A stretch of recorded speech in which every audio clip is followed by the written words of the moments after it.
కొట్టుడు, జబ్బలు చేసుకునుడు, పండ్లు కొరుకుడు, చేతులు నలుపుకునుడు.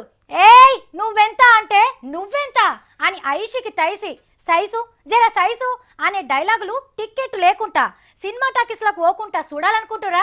అయితే ఒక్క టికెట్ మీనే 2 తీర్ల లడాయిలు చూడొచ్చు. ఒకటి చూస్తే ఇంకొకటి పుక్కడన్నా అనుకోవచ్చు.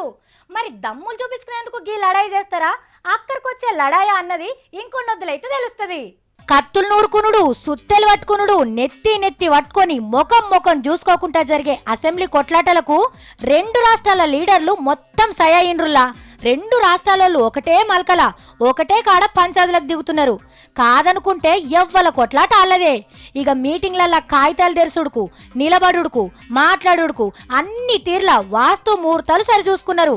శనివారం 9 కొట్టేదానికంటే 5 నిమిషాల ముంగట 2 రాష్ట్రాల పెద్ద మనిషి గవర్నర్ నరసింహన్ సారు ఆంధ్రోల అసెంబ్లీలకు పోయి ఆలపాట. 11 కొట్టంగానే మన అసెంబ్లీలకు వచ్చి మన పాట వాడంగానే ఇక తెలంగాణ లెక్క పద్దులు షురు అవుతాయి. మరి మన కేసీఆర్ సారు తెలంగాణను బంగారం చేసేందుకు ఆరొక్క మాటలు చెప్పే నడింట్ల నీళ్లు పోసుడు, చెరువు కట్టెలు దవ్వుడు, ఊరూర చెట్లు నాటిచ్చి మొత్తం అడవి చేసుడు, పేదోళ్ళందరికీ ఇండ్లు కట్టించుడు, రోడ్లు పోసుడు, కొత్త బంగ్లాలు కట్టేందుకు ఎన్ని పైసలు ఇస్తాడని జనాలు మస్తు ఎదురు చూస్తున్నారు.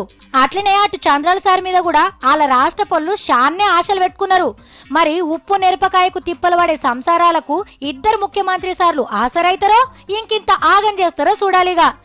ఏది ఎట్లుంటదో గాని ఈ మీటింగులు నడిచినన్ని రోజులు రాష్ట్రం పొత్తులున్నట్టే కనిపిస్తుంది కావచ్చు.